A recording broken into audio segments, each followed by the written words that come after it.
কাশ্মীরি আলুর দম বানানোর জন্য প্রথমে লাগবে আলুগুলি গোল গোল করে কেটে নিতে হবে। আর লাগবে আদা বাটা, রসুন বাটা, জিরা বাটা, লঙ্কা বাটা, পেঁয়াজ বাটা, আর গরম মশলা, তেজপাতা। আর লাগবে বাদাম, পোস্ত বাটা আর টক দই। কড়াইটা গরম হলে কড়াইয়ের মধ্যে পরিমাপ মতো তেল দিয়ে দিতে হবে।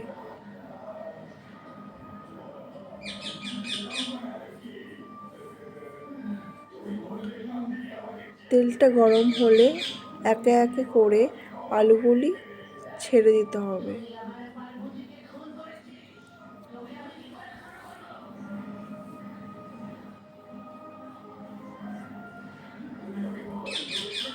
আলুটা একটু নাড়াচাড়া করে নিয়ে এর মধ্যে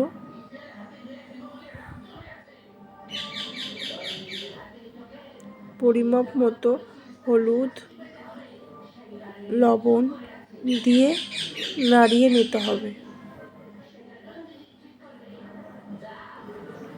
আলুগুলি ভাজা ভাজা হয়ে গেলে পাত্রে উঠিয়ে নিতে হবে।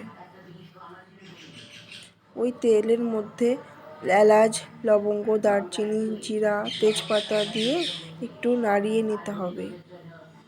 এর মধ্যে পেঁয়াজ বাটা দিয়ে একটু নাড়িয়ে নিতে হবে। পেঁয়াজটা ভাজা ভাজা হয়ে গেলে এর মধ্যে দিয়ে দিতে হবে আদা বাটা, জিরা বাটা, লঙ্কা বাটা দিয়ে দিতে হবে। মশলাটা একটু নাড়িয়ে নিতে হবে। তারপর পরিমাপ মতো লবণ, হলুদ দিয়ে দিতে হবে। তারপর মশলাটা একটু ভালো করে ভেজে নিতে হবে। মশলাটার মধ্যে একটু জল দিয়ে ভালো করে ভাজতে হবে। মশলাটা ভেজে নিয়েই ওর মধ্যে দিয়ে দিতে হবে কাজু বাদাম, পোস্ত বাটা দিয়ে ভালো করে নাড়িয়ে নিতে হবে। এর মধ্যে দিয়ে দিতে হবে আলুগুলো ভালো করে মশলাটা মাখিয়ে নিতে হবে। মশলাটা মাখিয়ে নিয়ে ভালো করে ভাজতে হবে। তার মধ্যে দিয়ে দিতে হবে পরিমাপ মতো টক দই। টক দইটা দিয়ে ভালো করে মিশিয়ে নিতে হবে।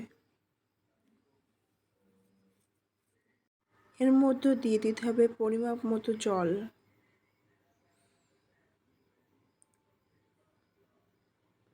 জলটা দেওয়ার পর একটু নাড়িয়ে নিতে হবে।